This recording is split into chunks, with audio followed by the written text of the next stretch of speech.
सलाम to all. हाँ जी, आप सब कैसे हैं? आप लोगों ने जो पार्ट 1 मैंने पढ़ाया, होप कि आप लोगों ने उसको अच्छे से कर लिया होगा, ठीक है ना। पार्ट 1 में मैंने आप लोगों को क्या क्या पढ़ाया, मैंने पढ़ाया एंजाइम का इंट्रोडक्शन कराया था, इसकी हिस्ट्री के बारे में मैंने आप लोगों को बताया था। देन मैंने आप लोगों को स्ट्रक्चर ऑफ एंजाइम सिखाया था, फिर को फैक्टर एंड को एंजाइम के बारे में बात की थी, मैकेनिज्म ऑफ एंजाइम एक्शन के बारे में पढ़ाया, और लास्ट पे मैंने आप लोगों को पढ़ाया था models for mechanism of enzyme action, ठीक है। लेकिन आज हमारे जो पार्ट सेकंड में हम जो करने लगे हैं, रिमेनिंग हमारे पास जितने भी टॉपिक है इस चैप्टर के, आज हम कंप्लीट करेंगे। मीन टू से आज के टॉपिक में हमारा जो एंजाइम का चैप्टर है वो फिनिश हो जाएगा, और आज के हमारे जो टॉपिक है उसमें हम पढ़ेंगे कि factor affecting the rate of enzyme action, ठीक है। इसके बाद हम पढ़ेंगे एंजाइम इनहिबिशन, एंड देन हम लास्ट पे इसकी करेंगे क्लासिफिकेशन। सो मेरे साथ रहिएगा। अगर आप लोगों ने मेरे साथ ये चैप्टर ख़त्म करना है तो इस वीडियो को एंड तक देखिएगा। तो सबसे पहले हम डिस्कस करेंगे टेम्परेचर को, कि टेम्परेचर किस तरह से एंजाइम के रेट ऑफ रिएक्शन के ऊपर अफेक्ट करता है। अब टेम्परेचर को समझने से पहले मैं आप लोगों को एक और वर्ड समझाती हूँ, देन ही आप लोगों को टेम्परेचर समझ आएगा। हमारे पास एक वर्ड है रेट, ठीक है ना, आप लोगों ने सुन रखा होगा। आज मैं आप लोगों को इसका कंसेप्ट दे देती हूँ कि बायो की लैंग्वेज में अगर हम रेट को ले रहे हैं तो इसका क्या मतलब होता है कि हमारे पास क्या है, सबस्ट्रेट, और हमारे पास क्या होता है, मॉलिक्यूल कैटालाइज, ठीक है, catalyse in a unit time. अब इसका क्या मतलब है कि हम जो वर्ड यूज़ करें ना, रेट, ठीक है ना, इस रेट का जो वर्ड है ना, हम किस चीज़ के लिए यूज़ करते हैं, स्पीड के लिए यूज़ करते हैं, ठीक है। यानी कि टाइम के अकॉर्डिंग कोई चीज़ कितनी जो है वो स्पीडली हो रही है। मैं आप लोगों को इसकी एग्जांपल से समझा देती हूँ कि सपोज कर लो मेरे पास एक एंजाइम है, उसको मैं नाम दे रही हूँ E1 का, ठीक है ना, और इसको मैंने टाइम दिया है कितना, 1 सेकेंड का, ठीक है ना। अब 1 सेकेंड में ये एंजाइम जो है, सपोज कर लो ये 200 मॉलिक्यूल को क्या करता है, कैटालाइज करता है, ठीक है। अब मैंने क्या किया, एक और एंजाइम लिया, ठीक है, उसको मैं एंजाइम 2 का नाम दे रही हूँ, और इसको भी मैंने क्या दिया, 1 ही सेकंड का टाइम दिया। अब ये जो एंजाइम 2 है ये क्या करता है, 1 सेकंड में सपोज कर लो 500 मॉलिक्यूल को कैटालाइज करता है, ठीक है ना। अब यहाँ पर नोट करो कि मेरे पास जो टाइम है दोनों का 1 सेकंड है, टाइम दोनों का मेरे पास सेम है। लेकिन अगर हम क्या करें, एंजाइम 2 को देखें तो एंजाइम 2 क्या कर रहा है कि with in a less time ये ज़्यादा मॉलिक्यूल को क्या कर रहा है, ये कैटालाइज कर रहा है। तो इसका मतलब क्या हुआ, जो अभी मैंने आप लोगों को वर्ड रेट समझा, इसका मतलब क्या हुआ है कि सबस्ट्रेट या फिर molecule catalyse in a unit time, यानी कि जो हमारे पास रेट का लफ्ज़ है स्पीड के लिए यूज़ हुआ, यानी कि टाइम के अकॉर्डिंग कोई चीज़ कितनी स्पीडली जो है किसी चीज़ को कैटालाइज कर रही है, इसको हम क्या कहते हैं, इसको हम रेट कहते हैं। अब समझते हैं टेम्परेचर को, कि टेम्परेचर जो है वो किस तरह से एंजाइम के रेट ऑफ रिएक्शन के ऊपर जो है वो इफ़ेक्ट करता है। तो हम सबको पता है कि जो एंजाइम की शेप होती है, ठीक है, जो एंजाइम की क्या होती है, शेप होती है, वो हमारे पास डिटरमाइन होती है किस चीज़ से, वो डिटरमाइन होती है हाइड्रोजन बॉन्ड से, ठीक है। और हमारे पास किस चीज़ से डिटरमाइन होती है, और डिटरमाइन होती है हमारे पास हाइड्रोफोबिक इंट्रैक्शन से, ठीक है, हाइड्रोफोबिक इंट्रैक्शन।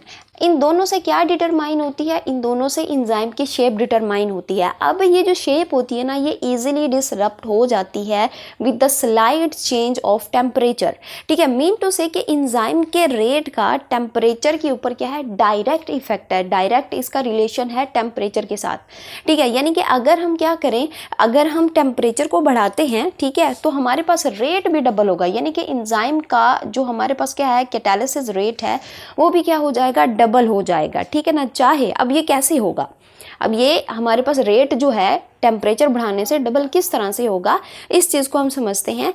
अब हमें पता है चाहे हमारे पास क्या हो, चाहे हमारे पास सबस्ट्रेट हो या फिर हमारे पास क्या हो, एंजाइम हो, ये दोनों के दोनों किस चीज़ से मिलके बने होते हैं, अमाइनो एसिड से मिलके बने होते हैं।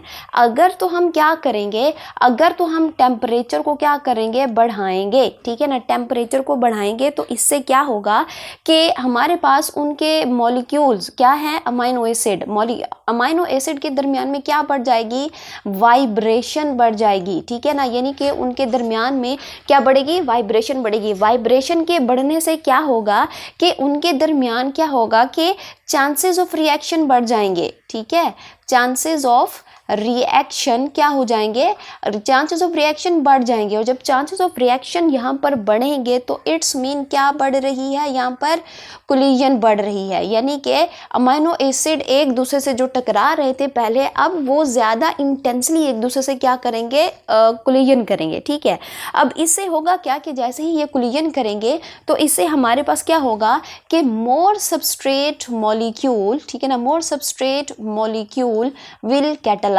ठीक है, ये होगा। अब मैंने क्या कहा कि हमने टेम्परेचर बढ़ाया, टेम्परेचर के बढ़ाने से क्या हुआ, वाइब्रेशन बढ़ी, वाइब्रेशन के बढ़ने से जो रिएक्शन के हमारे पास चांसेस थे वो ज़्यादा हुए, कोलिजन ज़्यादा हुई, और इससे क्या हुआ, मोर सबस्ट्रेट मॉलिक्यूल जो थे वो कैटलाइज हो गए। तो क्या हुआ कि टेम्परेचर का डायरेक्ट रिलेशन है किसके साथ, एंजाइम के रेट ऑफ रिएक्शन के साथ। यानी कि अगर हम टेम्परेचर बढ़ा रहे हैं तो हमारे पास रेट भी क्या हो रहा है, डबल हो रहा है। अब यहाँ पर सवाल है कि कितना टेम्परेचर बढ़ाएं एंजाइम का कि उससे उसका जो रेट होता है वो डबल हो जाता है। तो यहाँ पर क्या है कि हर 10 डिग्री टेम्परेचर बढ़ाने से एंजाइम का रेट डबल हो जाता है। ये बात आप लोग लिख लें, अपने नोट्स में लिख लें कि हर 10 डिग्री टेम्परेचर के बढ़ाने से जो एंजाइम है उसका रेट क्या हो जाता है, डबल हो जाता है। लेकिन अब यहाँ पर एक सवाल और भी है कि एंजाइम जो है वो किस टेम्परेचर के ऊपर सबसे ज़्यादा अपना एक्शन शो करते हैं, सबसे ज़्यादा उनका जो रेट होता है वो डबल होता है, वो कौन सा टेम्परेचर होता है, वो हमारे पास जो होता है कितना होता है, 40 डिग्री। ठीक है ना, 40 डिग्री। और इस टेम्परेचर को हम कौन सा टेम्परेचर कहते हैं, ऑप्टिमम टेम्परेचर। ठीक है, ऑप्टिमम टेम्परेचर क्या होता है कि टेम्परेचर, ऐसा टेम्परेचर जिसके ऊपर एंजाइम जो है वो अपना बेस्ट वर्क कर रहे होते हैं, उसको हम क्या कहते हैं, ऑप्टिमम टेम्परेचर कहते हैं।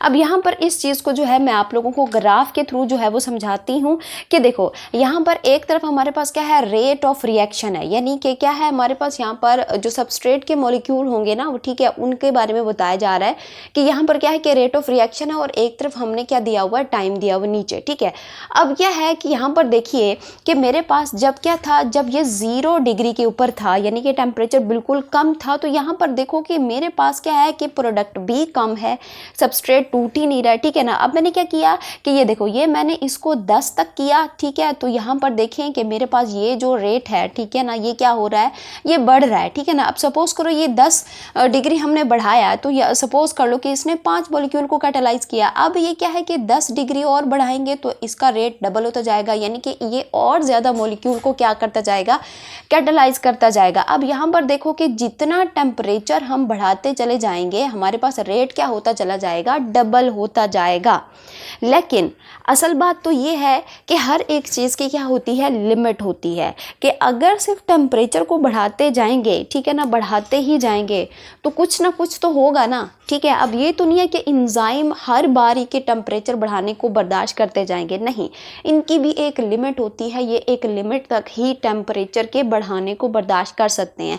अब जैसे कि मैंने कहा कि एंजाइम जो है वो 40 डिग्री के ऊपर अपना बेस्ट जो है क्या करते हैं, ये पीक पर अपना जो है वो रेट शो करते हैं, और इसी को हम क्या कहते हैं, इसी को हम इसका ओपीटी टेम्परेचर कहते हैं, यानी कि ऑप्टिमम टेम्परेचर हम इसको बोलते हैं। लेकिन अगर हम इस 40 डिग्री से ज़्यादा का टेम्परेचर बढ़ाएंगे तो ये उसके लिए क्या होगा, नुकसान होगा। और जब नुकसान होगा तो उससे होगा क्या कि यहाँ पर हमारे पास क्या हो जाएगा कि जो हमारे पास मूवमेंट है, ठीक है ना, मूवमेंट बिकम सीवियर। ठीक है ना, क्या हो जाएगी, मूवमेंट सीवियर हो जाएगी। किसकी मूवमेंट सीवियर हो जाएगी भाई, एंजाइम के मॉलिक्यूल्स के अंदर जो अमाइनो एसिड होते हैं उनकी जो मूवमेंट है वो बहुत ज़्यादा क्या हो जाएगी, सीवियर हो जाएगी। जिससे क्या होगा, जिससे जो बॉन्ड है, ठीक है, जो बॉन्ड होंगे वो क्या हो जाएंगे, वो ब्रेक हो जाएंगे। बॉन्ड के ब्रेक होने से फिर क्या होगा कि जो एंजाइम की क्या है, एंजाइम की जो शेप है, ठीक है, एंजाइम की जो शेप है वो क्या हो जाएगी, वो हो जाएगी डिसरप्ट हो जाएगी, वो ख़राब हो जाएगी। और जब ये शेप ख़राब हो जाएगी तो हम इसको क्या कहते हैं, हम इसको कहते हैं डीनेचुरेशन। क्या कहते हैं हम, डीनेचुरेशन। ठीक है ना, डीनेचुरेशन ऑफ द एंजाइम, के जिसमें एंजाइम की शेप क्या हो जाती है, कंप्लीटली डिस्ट्रॉय हो जाती है, और एंजाइम की एक्टिविटी भी क्या हो जाती है, ब्लॉक हो जाती है। लेकिन बायो हो और यहाँ पर एक्सेप्शन ना हो, ये तो हो ही नहीं सकता। अब यहाँ पर जैसे कि मैंने कहा कि इंजाइम अपना बेस्ट वर्क देते हैं कितने के ऊपर, ऑप्टिमम टेम्परेचर के ऊपर, यानी कि 40 डिग्री के ऊपर। लेकिन हमारे पास एक ऐसा इंजाइम भी है जो कि 40 डिग्री से भी अबव का टेम्परेचर बर्दाश्त कर सकता है और उस टेम्परेचर के ऊपर भी काम कर सकता है। अब वो हमारे पास कौन है, एग्जाम्पल में मैं आप लोगों को देती हूँ। हमारे पास एक इंजाइम है जिसको हम क्या कहते हैं, टैक पॉलीमरेज, ठीक है ना। अब ये जो टैक पॉलीमरेज है ना, हमारे पास ये क्या है कि बहुत ज़्यादा एक्सट्रीम टेम्परेचर को भी बर्दाश्त करता है। अब ये कितना टेम्परेचर बर्दाश्त कर सकता है, ये हमारे पास 70 डिग्री के ऊपर भी जो है ये काम कर सकता है।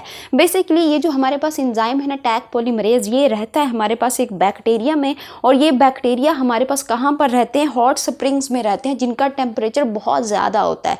सो दैट्स वाई कि ये बहुत ज़्यादा टेम्परेचर को भी बर्दाश्त कर लेते हैं और अपनी एक्टिविटी को जारी रखते हैं, ठीक है। तो ये था टेम्परेचर। होप कि आप लोगों को समझ आया होगा कि टेम्परेचर क्या है और किस तरह से इसका जो है वो इफ़ेक्ट होता है हमारे किसके ऊपर, हमारे इंजाइम के रेट के ऊपर। अब यहाँ पर हम नेक्स्ट डिस्कस करते हैं पीएच ऑफ द इंजाइम। अब यहाँ पर देखो पीएच बेसिकली होती क्या है, ठीक है। सबसे पहले तो हम ये देखते हैं कि पीएच क्या होती है। बेसिकली ये हमारे पास एक क्या होता है, एक स्केल होता है, ठीक है ना, जिसके ऊपर क्या होता है कि नंबर लिखे होते हैं। मैं आप लोगों के लिए बना के दे देती हूँ।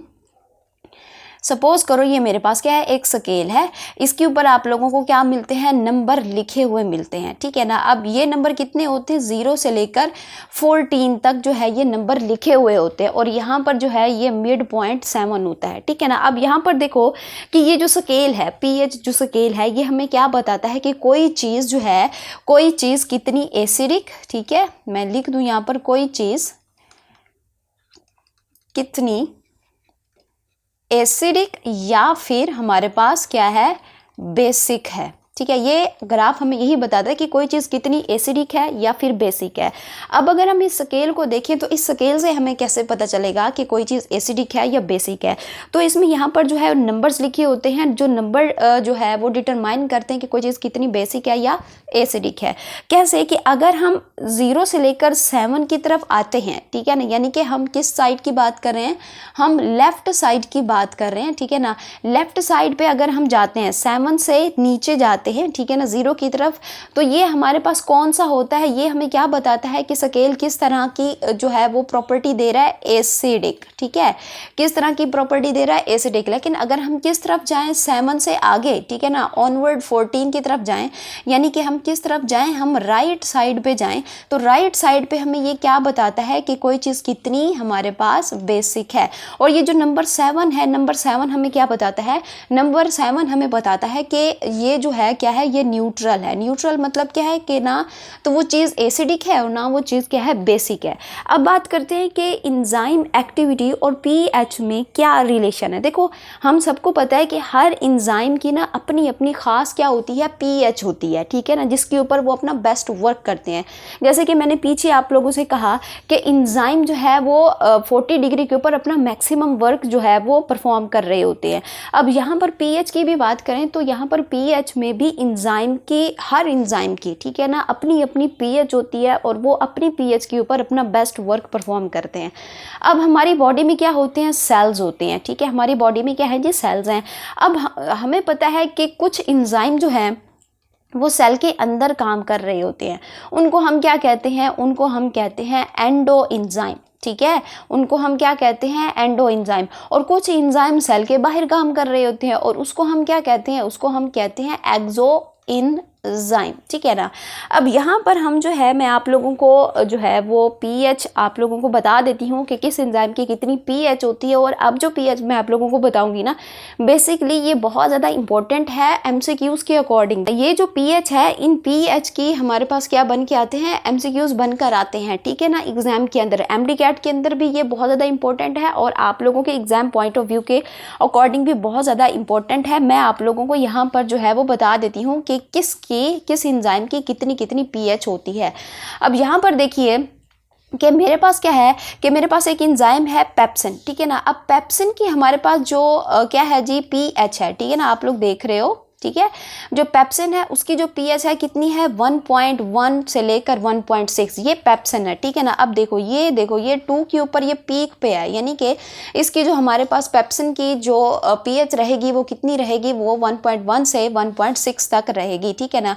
अब यहाँ पर जो है देखो कि ये जो पेप्सिन वाला है ना, ठीक है ना, पेप्सिन वाला जो एमसीक्यू है ये बहुत ज़्यादा इंपॉर्टेंट है, क्योंकि इसके ऊपर ना बार बार जो है वो एमसीक्यूज आ चुका है, इसके बारे में पूछा जा चुका है कि पेप्सिन की जो पीएच है वो कितनी होती है। इसी तरह से अगर हम बात करें किस चीज़ की, सलाइवरी अमाइलेज की, तो उसकी पीएच कितनी होती है 4.4 से 5.2 तक। ये देखो ये मेरे पास क्या है, ये सलाइवरी अमाइलेज है, ठीक है ना। अब सलाइवरी अमाइलेज को देखो तो इसकी यहाँ पर देखो ये ग्राफ, ये देखो ये जो लाइन पीक पे जा रही है, ठीक है ना।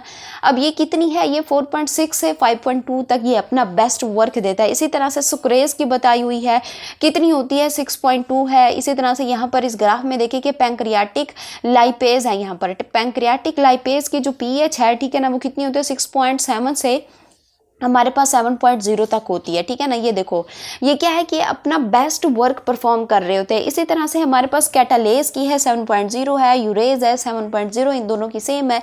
ट्रिप्सिन की 7.8 से 8.7 और पैंक्रियाटिक लाइपेज, ये पैंक्रियाटिक, अच्छा वो क्या था पैंक्रियाटिक अमाइलेज, सॉरी ये अमाइलेज है, और यहाँ पर क्या है लाइपेज, इसकी कितनी है 8 है, ठीक है। और हमारे पास आर्जिनेज इसकी 10 होती है। ये जो हमारे पास क्या है जी, ये आप लोग जो देख रहे हो ना टेबल, ये एमसीक्यूज के अकॉर्डिंग बहुत ज़्यादा इंपॉर्टेंट है। इसके थ्रू जो है वो एमसीक्यूज आते हैं पेपर में। आप लोगों ने इस चीज़ को जो है वो इग्नोर नहीं करना, इस टेबल को आप लोगों ने अच्छे से करना है, ठीक है ना। अब वापस हम अपने स्लाइड के ऊपर आते हैं और डिस्कस करते हैं हमारे पास नेक्स्ट के कंसंट्रेशन ऑफ एंजाइम, ठीक है ना, कि हमारे पास अगर एंजाइम की कंसंट्रेशन को देखें तो क्या इसका भी हमारे पास एंजाइम के रेट ऑफ रिएक्शन के ऊपर कोई असर पड़ता है या नहीं पड़ता। हम इस चीज़ को यहाँ पर जो है वो अब डिस्कस करते हैं। सबसे पहले तो मैं आप लोगों को एग्जाम्पल के थ्रू समझाऊंगी कि सपोज कर लो मेरे पास क्या है, मेरे पास जो है वो 6 जो है वो क्या है, मेरे पास सबस्ट्रेट के मॉलिक्यूल हैं, और दो मेरे पास क्या हैं, दो मेरे पास हैं जी एंजाइम, ठीक है। दो मेरे पास क्या है एंजाइम है, 6 सबस्ट्रेट हैं, और टाइम कितना है, टाइम सपोज कर लो मैं इनको देती हूँ 2 सेकंड का, ठीक है ना, 2 सेकंड का देती हूँ। तो क्या होगा कि कितने एंजाइम कितने सबस्ट्रेट को 2 सेकंड के अंदर यहाँ पर कैटालाइज करेंगे, ठीक है ना। तो हमारे पास कितने एंजाइम है, 2 एंजाइम है, 2 एंजाइम है, तो इसके पास 2 ही एक्टिव साइट होंगी। अगर 2 एक्टिव साइट हैं तो 6 में से 2 ही हमारे पास सबस्ट्रेट इन एंजाइम के साथ आकर बाइंड करेंगे। तो अब यहाँ पर हमारे पास क्या है कि हमने इनको कैटालाइज करवाना है। कैटालाइज करवाने के लिए हमारे पास क्या है, एंजाइम जो है वो 2 हैं और सबस्ट्रेट हमारे पास ज़्यादा है। एंजाइम 2 हैं तो इनकी 2 ही एक्टिव साइट अवेलेबल होंगी सबस्ट्रेट को कैटालाइज करने के लिए। कितने सबस्ट्रेट को, 2 सबस्ट्रेट को कैटालाइज करने के लिए हमारे पास 2 एक्टिव साइट है, और हमारे पास टाइम कितना है 2 सेकेंड है। तो हमारे पास क्या होगा कि इसका रेट क्या होगा कि 2 एंजाइम, ठीक है ना, हमारे पास क्या होगा कि 2 मॉलिक्यूल पर 2 सेकेंड, ठीक है ना, यहाँ पर क्या होंगे कैटालाइज होंगे। लेकिन अगर क्या करूँ मैं, ठीक है ना, अभी मेरे पास सपोज कर लो ये एक सबस्ट्रेट है, ये दूसरा है, ठीक है ना, 2 थे, और मेरे पास यहाँ पे सपोज कर लो ये एंजाइम है, सपोज कर लो ये शेप, आप लोग शेप पे मत जाओ। अब सपोज कर लो मेरे पास ये क्या थे, पहले 2 एंजाइम थे। यहाँ पर क्या है कि मैंने क्या किया, मेरे पास यहाँ पर 6 जो है सबस्ट्रेट हैं, 2 एंजाइम थे, तो 2 एंजाइम की ही एक्टिव साइट अवेलेबल थी। तो यहाँ पर क्या थे कि 2 एंजाइम हमारे पास, 2 सबस्ट्रेट यहाँ पर आकर लगे, सपोज कर लो यहाँ पर आकर लगे। अब मैं क्या करूँ, मैं यहाँ पर जो है वो एंजाइम जो है वो बढ़ा दूँ, ठीक है ना। अब सपोज कर लो मैं एंजाइम बढ़ा दूँ, मैं एंजाइम बढ़ाऊंगी तो क्या आप मुझे बता सकते हैं कि इसका रेट जो है वो डबल होगा कि यहाँ पर कम होगा। ओब्वियसली इसका रेट डबल होगा, ठीक है ना। टाइम वही है, टाइम मेरे पास क्या है 2 सेकंड है, लेकिन अब मैंने क्या किया है, अब मैंने एंजाइम बढ़ा दिया है, एंजाइम बढ़ा दिया, सबस्ट्रेट अभी भी मेरे पास ज़्यादा है, तो 2 सबस्ट्रेट यहाँ पर मजीद आकर लगेंगे। अब मैं क्या करूँगी, मैं एंजाइम को मजीद बढ़ा दूंगी। क्यों बढ़ा रही हूँ, क्योंकि मेरे पास अभी भी सबस्ट्रेट जो है वो ज़्यादा है, ठीक है ना। तो अब मैंने 2 और सबस्ट्रेट बढ़ा दिए, तो अब मेरे पास सबस्ट्रेट भी 6 हैं और मेरे पास क्या है एंजाइम भी 6 हैं। तो अब क्या है कि पहले क्या था कि मैं रेट को बढ़ा रही थी, मैं एंजाइम को बढ़ा रही थी तो रेट डबल हो रहा था, लेकिन उसमें क्या था कि हमारे पास जो है वो पहले क्या था कि एंजाइम की जो एक्टिव साइट थी वो क्या थी, वो अवेलेबल थी, ठीक है ना। अब मैंने क्या किया कि 6 एंजाइम बढ़ाए, ठीक है ना, और 6 सबस्ट्रेट मॉलिक्यूल थे। अब 6 के 6 सबस्ट्रेट के मॉलिक्यूल ने क्या किया, एंजाइम की एक्टिव साइट को ऑक्यूपाई कर लिया। अब जैसे एंजाइम की एक्टिव साइट ऑक्यूपाई हो जाएगी, सारे 6 के 6 मॉलिक्यूल अब हमारे पास क्या है, यूज्ड हैं, ठीक है ना, ऑक्यूपाई हैं। क्या आप मुझे बताएं कि कोई रिमेनिंग है हमारे पास सबस्ट्रेट का मॉलिक्यूल? नहीं है। अब अगर मैं क्या करूं, अब अगर मैं एंजाइम को बढ़ा भी दूं, हमारे पास टाइम भी 2 सेकंड हो, मैं अब क्या करूंगी, एंजाइम को बढ़ाती भी जाऊंगी, लेकिन रेट डबल नहीं होगा। क्यों डबल नहीं होगा? क्योंकि सबस्ट्रेट सारे के सारे ऑक्यूपाई हैं किसके ऊपर, एक्टिव साइट ऑफ एंजाइम। अब मैं जितने भी एंजाइम बढ़ा लूंगी कोई नहीं बढ़ेगा हमारे पास रेट, ठीक है ना। अब यहाँ पे इस ग्राफ में समझिए कि स्टार्ट में मैंने क्या किया कि एंजाइम को बढ़ाया तो मेरे पास rate of reaction, ROR mean to से रेट ऑफ रिएक्शन भी बढ़ेगा। लेकिन क्या करूँगी, अगर मैं मजीद एंजाइम को बढ़ा दूंगी, लेकिन एक वक्त आएगा कि मेरे पास रेट डबल नहीं होगा। क्यों डबल नहीं होगा? क्योंकि जितने भी हमारे पास सबस्ट्रेट के मॉलिक्यूल थे वो ऑक्यूपाई हो गए active site of the enzyme के ऊपर। अब फिर क्या होगा कि रेट डबल नहीं होगा, वो कांस्टेंट हो जाएगा। और इस स्टेज को हम क्या कहेंगे कि जिसमें हमारे पास रेट ऑफ रिएक्शन क्या हो जाता है, कांस्टेंट हो जाता है। इसको हम कहते हैं सैचुरेशन, ठीक है, कि जिसमें हमारे पास अब कोई भी क्या है कि रेट डबल नहीं हो रहा, एंजाइम को बढ़ा भी दो कोई फ़र्क नहीं पड़ेगा, रेट उतना ही रहेगा कि 6 सबस्ट्रेट हमारे पास क्या है कि कैटालाइज ही होंगे, ठीक है। अब नेक्स्ट हम यहाँ पर डिस्कस करते हैं सबस्ट्रेट कंसंट्रेशन, कि मेरे पास अब की बार जो एंजाइम है वो कितने हैं, वो 10 हैं, ठीक है। और मेरे पास क्या है कि जो सबस्ट्रेट के मॉलिक्यूल हैं वो कितने हैं, 5 हैं। सबस्ट्रेट इस बार कम है और एंजाइम इस बार ज़्यादा हैं। और टाइम हमारे पास क्या है, 2 सेकंड का हमने इसको जो है वो टाइम दिया है। तो रेट हमारे पास क्या होगा, रेट हमारे पास होगा 5 मॉलिक्यूल ऑन 2 सेकेंड, ठीक है। 2 सेकंड के ऊपर 5 मॉलिक्यूल जो है वो क्या होंगे, कैटालाइज होंगे। क्यों भाई, 10 हमारे पास क्या है कि एंजाइम थे, लेकिन सबस्ट्रेट कितने थे, 5 थे। अब 5 ही सबस्ट्रेट 5 ही एंजाइम की एक्टिव साइट को ऑक्यूपाई कर पाएंगे, इससे ज़्यादा नहीं, ठीक है। लेकिन क्या हो कि अगर हम क्या करें कि सबस्ट्रेट को बढ़ाते जाओ, ठीक है, ये देखो इस ग्राफ में देखो कि अगर सबस्ट्रेट को बढ़ाते जाओगे क्या होगा कि रेट डबल होता जाएगा तब तक जब तक ये इक्वल नहीं हो जाता नंबर ऑफ एंजाइम के, ठीक है। सबस्ट्रेट को बढ़ाते जाओ तब तक जब तक ये क्या करे, ये एंजाइम के इक्वल ना हो जाए, इसका रेट डबल ही होता जाएगा। लेकिन जैसे ही ये क्या करेगा, एंजाइम के जो नंबर्स हैं उनके इक्वल हो जाएगा, तो क्या होगा कि फिर तुम जितने मर्जी सबस्ट्रेट बढ़ा लो कोई फ़र्क नहीं पड़ना एंजाइम के रेट ऑफ रिएक्शन के ऊपर, ठीक है ना। फिर क्या होगा कि ये स्टेबल हो जाएगा, ये कांस्टेंट हो जाएगा, कोई रेट में फ़र्क नहीं आएगा, ठीक है ना। फिर इस सिचुएशन को हम क्या कहेंगे, इस सिचुएशन को हम कहेंगे सैचुरेशन, जो मैं पीछे आप लोगों को बताकर आ चुकी हूँ, ठीक है। तो ये क्या है कि सबस्ट्रेट और हमारे पास एंजाइम इस तरह से जो है वो इफेक्ट करते हैं, ठीक है। अब अगर आप लोग यहाँ तक पहुँच चुके हो और आप लोगों को समझ भी आ रही है, so do like, share, comment and do not forget to subscribe the channel. Next हम यहाँ पर डिस्कस करते हैं एंजाइम इनहिबिशन, ठीक है। अब ये जो वर्ड है ना हमारे पास इनहिबिशन, बेसिकली ये वर्ड कहाँ से आया हुआ है मेरे पास, बेसिकली ये वर्ड आया हुआ है मेरे पास किस चीज़, ये इंग्लिश का एक वर्ड है, ठीक है, ये इंग्लिश वर्ड है। और ये इंग्लिश के किस वर्ड से आया हुआ है, इनहिबिट, ठीक है ना, इनहिबिट से आया हुआ है। इसका मतलब क्या होता है, इसका मतलब होता है टू स्टॉप, ठीक है, टू स्टॉप। अब इसकी अगर हम यहाँ पर डेफिनेशन देखें कि एंजाइम इनहिबिशन है क्या, तो हमारे पास क्या है कि जिसमें हमारे पास प्रोसेस जिसमें क्या होता है, एंजाइम फेल टू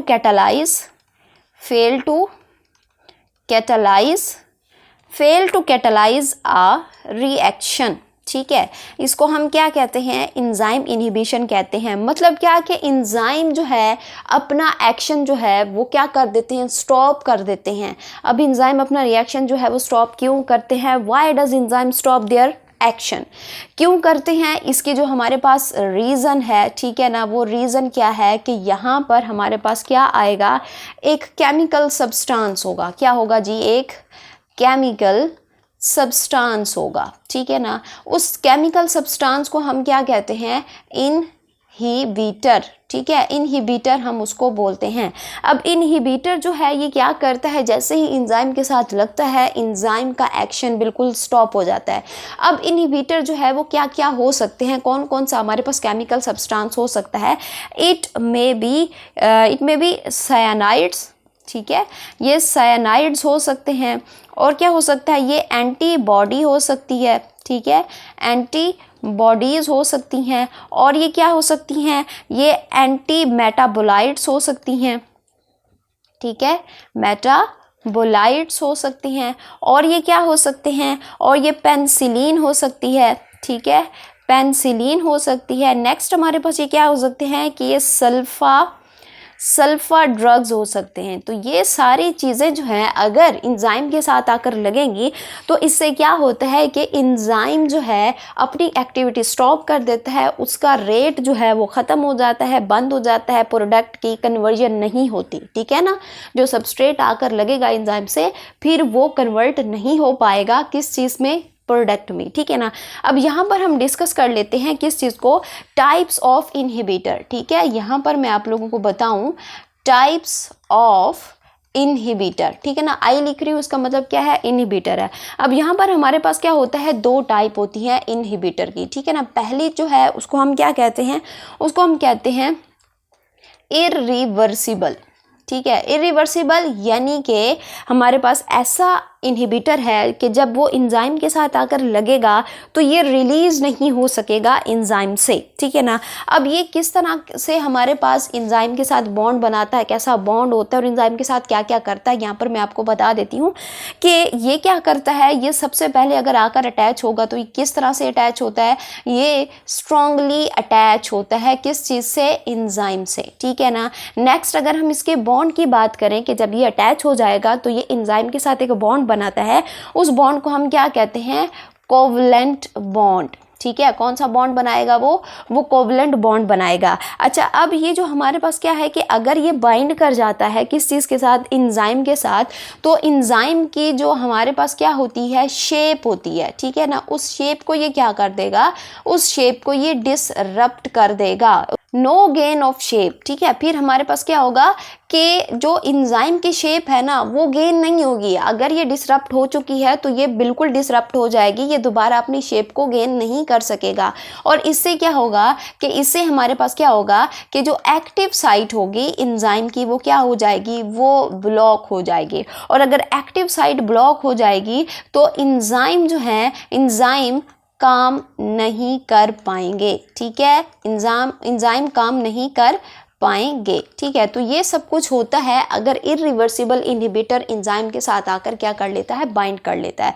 दूसरा हमारे पास होता है क्या चीज़, दूसरा होता है हमारे पास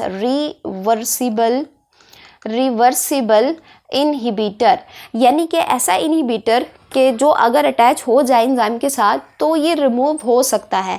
अब इसके पास क्या क्या एबिलिटीज़ हैं, ठीक है ना, कि ये क्या करता है, इसका जो बॉन्ड बनेगा, ठीक है ना, इसका बॉन्ड तो क्या था, स्ट्रॉन्ग बॉन्ड था, इसका बॉन्ड किस तरह से बनेगा, ये हमारे पास वीक बॉन्ड बनाएगा। और ये जो बॉन्ड होगा ना, ये किस तरह का बॉन्ड होगा, ये हमारे पास हाइड्रोजन बॉन्ड होगा, ठीक है, हाइड्रोजन बॉन्ड होगा। अब यहाँ पर क्या है कि ये इसके पास क्या होता है, चांस होता है, ठीक है ना, चांस टू रिलीज, ठीक है ना, चांस टू रिलीज कि ये क्या करे, एक्टिव साइट ऑफ इंजाइम को रिलीज कर दे, ठीक है ना। इससे क्या होती है कि इसकी जो शेप होती है, इंजाइम की जो शेप होती है ना वो ख़राब नहीं होती, वो रीगेन हो सकती है, ठीक है। तो ये मेरे पास थे दो टाइप ऑफ इनहिबिटर, एक था रिवर्सिबल और दूसरा मेरे पास क्या था, इरिवर्सिबल, ठीक है ना। अच्छा, यहाँ पर मैं आप लोगों को अब नेक्स्ट बताती हूँ।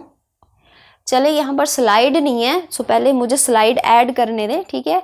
स्लाइड को मैं ऐड कर लूँ फिर आप लोगों को बताती हूँ टाइप ऑफ इनहिबिशन, ठीक है ना। अब हमारे पास क्या है जी, टाइप ऑफ इनहिबिशन।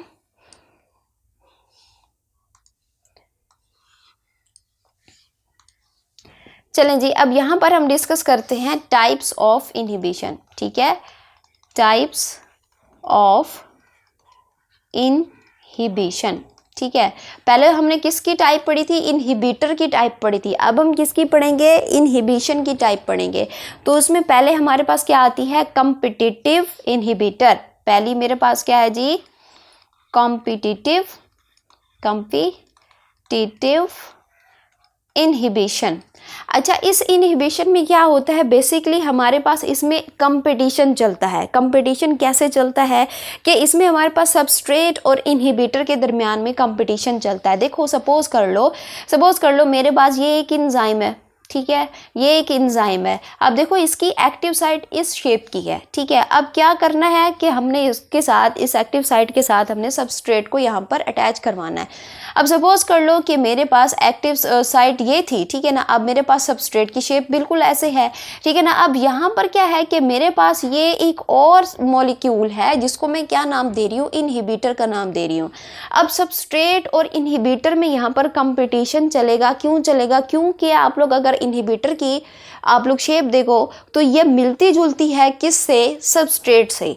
तो अब यहाँ पर चांस है कि यहाँ पर इनहिबिटर जो है वो एक्टिव साइट को ऑक्यूपाई कर ले, ठीक है ना। और यहाँ पे सपोज कर लो यहाँ पर इनहिबिटर जो है यहाँ पर आकर अटैच हो जाए, यानी कि वो कंपटीशन को जीत ले। अब ये कंपटीशन कैसे जीतेगा? ये तब कंपटीशन जीतेगा अगर तो इसकी तादाद क्या होगी, हमारे पास सबस्ट्रेट की तादाद से ज़्यादा होगी। अगर इनहिबिटर सबस्ट्रेट से ज़्यादा हुए तो यहाँ पर इनहिबिटर जो है वो आकर क्या कर लेंगे, अटैच कर लेंगे, और यहाँ पर जो है वो कौन जीत जाएगा? इनहिबिटर जीत जाएंगे, ठीक है। तो ये था मेरे पास के कॉम्पिटिटिव इनहिबिटर जो है वो क्या, किस तरह से हमारे पास compete करता है, ठीक है। अब अगर यहाँ पर इनहिबिटर जो है वो आकर अटैच हो भी जाए तो क्या इसको हम रिलीज़ कर सकते हैं? क्या हम एक्टिव साइट को जो है वो फ्री कर सकते हैं? यस, हम इसको फ्री कर सकते हैं, लेकिन कब? तब जब हमारे पास हम सबस्ट्रेट की तादाद को जब हम बढ़ाते जाएंगे, ठीक है ना। अब यहाँ पर एक और भी सवाल है कि अब अगर यहाँ पर इनहिबिटर जो है वो एंजाइम की एक्टिव साइट के साथ आकर अटैच होगा तो क्या ये प्रोडक्ट में कन्वर्ट हो पाएगा? बिल्कुल भी नहीं, बिल्कुल भी नहीं। एंजाइम क्या कर लेंगे? Enzyme stop their reaction he stop हो जाएगा, ठीक है। ये देखो, ये ओरिजिनल चीज़ थी, सबस्ट्रेट जो थे वो ओरिजिनल थे और इनहिबिटर जो थे वो कॉपी थे, मिलते जुलते थे, लग तो गया उसके साथ, लेकिन एंजाइम अपनी जो रिएक्शन होंगे ना उसको क्या कर देंगे? स्टॉप कर देंगे, जिससे हमारे पास क्या होगा? नो कैटालिसिस, ठीक है। हमारे पास कोई भी कैटालिसिस नहीं होगी, मीन टू से कोई भी हमारे पास प्रोडक्ट नहीं बनेगा, ठीक है। समझ आ गई? अब नेक्स्ट हमारे पास होता है क्या चीज़? एक था कॉम्पिटिटिव इनहिबिटर और दूसरा मेरे पास क्या होता है? नॉन कॉम्पिटिटिव इनहिबिटर, ठीक है, inhibition, sorry, non competitive inhibition. अच्छा, इसमें क्या है कि इसमें तो कॉम्पिटिटिव में तो हमारे पास क्या था? सबस्ट्रेट के जैसा इनहिबिटर था। इसमें क्या है कि इसमें हमारे पास क्या होता है कि एंजाइम के ऊपर आप लोगों को एक और साइट मिलेगी other than that of the active site. Suppose कर लो ये एंजाइम की क्या है? ये एंजाइम की सपोज कर लो ये है जी एक्टिव साइट। ये जो आप लोग साइट देख रहे हो ना other than that of the active site, इसको हम क्या कहते हैं? एलोस्टेरिक साइट, ठीक है ना। अब क्या होता है कि सपोज कर लो ये मेरे पास क्या है? सबस्ट्रेट है और ये मेरे पास क्या है? इनहिबिटर है। तो जब क्या करेगा कि इनहिबिटर देखेगा कि ये एलोस्टेरिक साइट है तो ये क्या करेगा? ये इस एलोस्टेरिक साइट पर आकर क्या कर लेगा? बाइंड कर लेगा। अब जैसे ही एलोस्टेरिक साइट पर इनहिबिटर आकर बाइंड करता है तो इससे क्या हो जाता है कि एंजाइम की एक्टिव साइट को क्या जाते हैं? सिग्नल जाते हैं, और जब ये सिग्नल एक्टिव साइट पर पहुंचते हैं तो एक्टिव साइट क्या करती है? अपनी शेप को क्या कर देगी? चेंज कर देगी, ठीक है। पहले ये इस तरह की शेप थी, अब सपोज कर लो ये इस तरह की जो है हमारे पास क्या बन चुकी है? शेप बन चुकी है। तो अब सबस्ट्रेट को देखो इस शेप का है और मेरे पास एक्टिव साइट इस शेप की है। तो एक्टिव साइट फ्री होने के बावजूद भी सबस्ट्रेट उसके ऊपर ऑक्यूपाई नहीं हो सकेगा, ठीक है। तो यही रीज़न है कि एलोस्टेरिक साइट पर जब ये आकर बाइंड होता है तो इससे एक्टिव साइट जो है क्या हो जाती है? अपनी शक्ल चेंज कर लेती है, सबस्ट्रेट उसके ऊपर आकर बाइंड नहीं कर सकता, और यूं इस तरह से फिर क्या होता है कि हमारे पास जो कैटालिसिस है वो नहीं हो पाती, प्रोडक्ट में कन्वर्जन नहीं हो पाती। तो ये था टाइप ऑफ इनहिबिशन। होप कि ये आप लोगों को समझ आई होगी, ठीक है। अब नेक्स्ट हम यहाँ पर डिस्कस करते हैं classification of the enzyme on the basis of reaction. अब दो तरह से हम इसको जो है वो क्लासीफाई करते हैं, on the base of reaction या फिर हम किसके ऊपर करते हैं, ऑन द बेस ऑफ हमारे पास किस चीज़ के, सबस्ट्रेट, ठीक है ना। सबस्ट्रेट और रिएक्शन की बेस पर हम इसको क्लासीफाई करते हैं। तो सबसे पहले हम देख लेते हैं on the base of the reaction. Reaction में हमारे पास पहला हमारे पास हमारे पास क्या है, रिएक्शन है जिसको हम क्या कहते हैं, हम कहते हैं ऑक्सीडो रिडक्टेज, ठीक है। अब ये हमारे पास एक एंजाइम है। अच्छा, ये एंजाइम क्या करता है, ये एंजाइम कराता है जी कैटालिसिस, ठीक है। कैटालिसिस कराता है किस चीज़ की, ये ऑक्सीडेशन, ठीक है ना, ऑक्सीडेशन प्लस ये क्या करता है, रिडक्शन कराता है, ठीक है ना। और इसके अलावा ये क्या करता है, ये करता है ट्रांसफ़र, ठीक है। ये ट्रांसफ़र करता है किस चीज़ को, ये ट्रांसफ़र करता है इलेक्ट्रॉन को और प्रोटॉन को, कहाँ पर, from one molecule to another, ठीक है, from one to other molecule, ठीक है। तो ये इसका हमारे पास काम है। नेक्स्ट मेरे पास जो एंजाइम होता है ना, ठीक है ना। अच्छा, इसका एक और भी हमारे पास एग्जांपल में मिलता है, ठीक है ना, एक ऑक्सीडो रिडक्टेज है, इसमें एग्जांपल हमारे पास मिलती है किस चीज़ की, साइटोक्रोम ऑक्सीडेज की, ठीक है ना, साइटोक्रोम ऑक्सीडेज, ठीक है। इसकी एग्जांपल हमें मिलती है। और ये क्या करता है, ये कैटालाइज करता है किस चीज़ को, ऑक्सीडेशन ऑफ द साइटोक्रोम, ठीक है। ये हमारे पास क्या है, ऑक्सीडो रिडक्टेज है। अब हम नेक्स्ट बात करते हैं किस चीज़ की, ट्रांसफरेज हमारे पास एक एंजाइम है, ठीक है, ट्रांसफरेज। अब ये जो ट्रांसफरेज एंजाइम होता है, ये क्या करता है, बेसिकली नाम में ही है ट्रांसफ़र, ठीक है ना। ये क्या करता है, ये ट्रांसफ़र करता है किस चीज़ को, ट्रांसफ़र करता है फंक्शनल ग्रुप, Fg, यानी कि फंक्शनल ग्रुप को।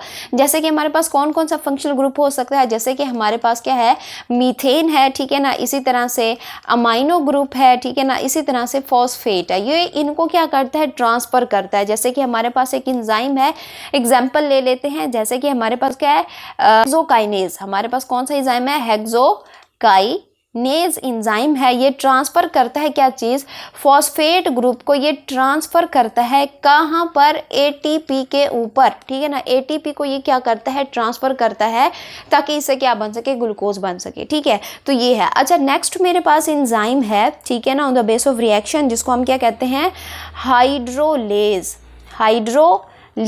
अब हाइड्रो का वर्ड कहाँ से निकला है, वाटर से निकला है, यानी कि वाटर की प्रेजेंस में ये एंजाइम क्या करता है, किसी भी मॉलिक्यूल को क्या करेगा, ब्रेक करेगा। जैसे कि एग्जांपल में हमारे पास आता है क्या चीज़, पायरुवेट डी कार्बोक्सिलेज, जैसे पायरुवेट डी कार्बोक्सिलेज।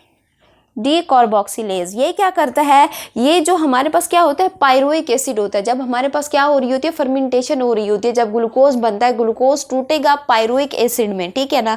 अब ये क्या करता है, पायरुवेट डी कार्बोक्सिलेज क्या करता है, जब पायरुविक एसिड बन जाता है तो उसमें से क्या करता है, ये कार्बन डाइऑक्साइड को जो है वो क्या कराता है, रिमूव कराता है। अच्छा, नेक्स्ट मेरे पास आता है क्या चीज़, आइसोमीरेज।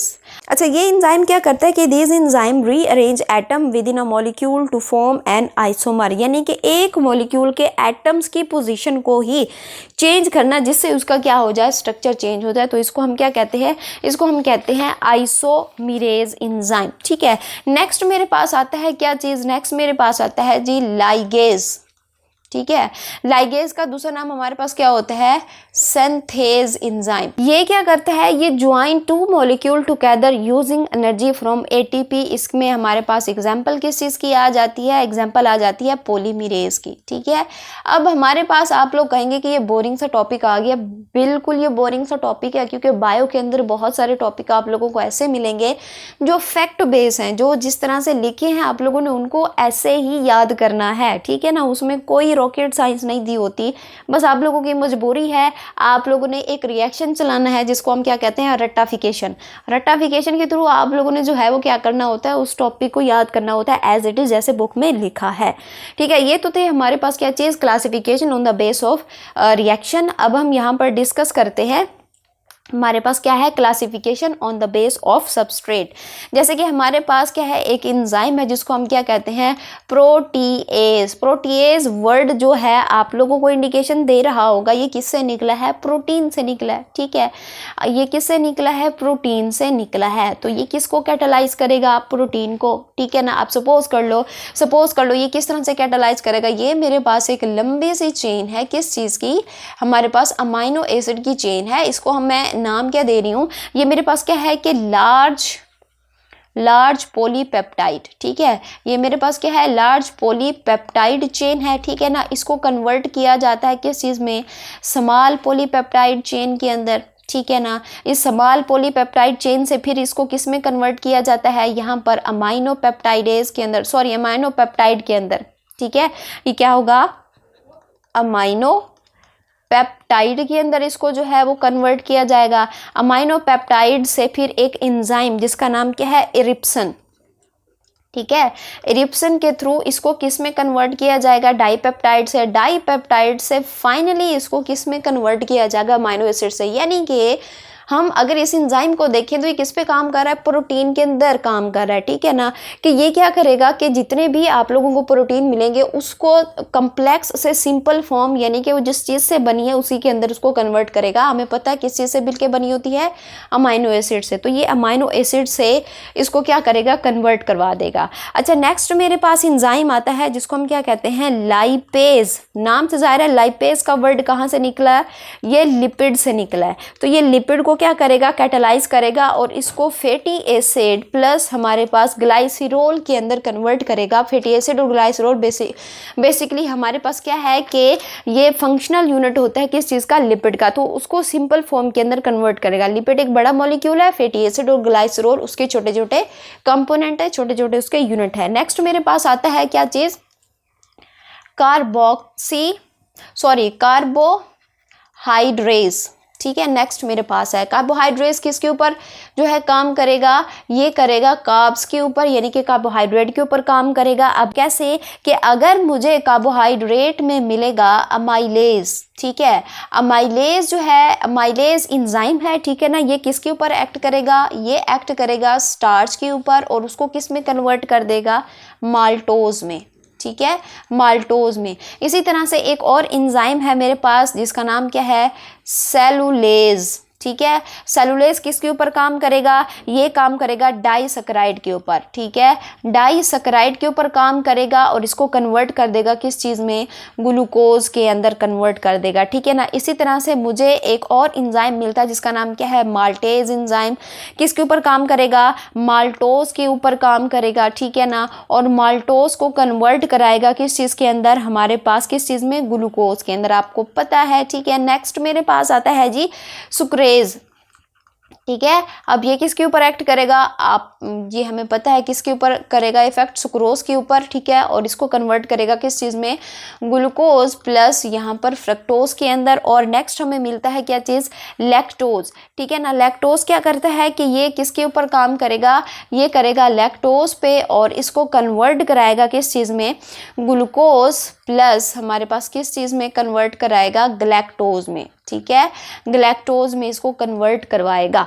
अच्छा जी, नेक्स्ट हमारे पास एंजाइम मिलता है जिसको हम क्या कहते हैं, न्यूक्लिएज एंजाइम। ये वर्ड निकला है किस चीज़ से, न्यूक्लिक एसिड से। और ये न्यूक्लिक एसिड को किस में कन्वर्ट करवा देगा, ये कन्वर्ट करवा देगा डीएनए में, ठीक है, आरएनए में। और ये एटीपी के ऊपर भी काम करता है, ठीक है। तो ये थी हमारे पास classification on the base of substrate.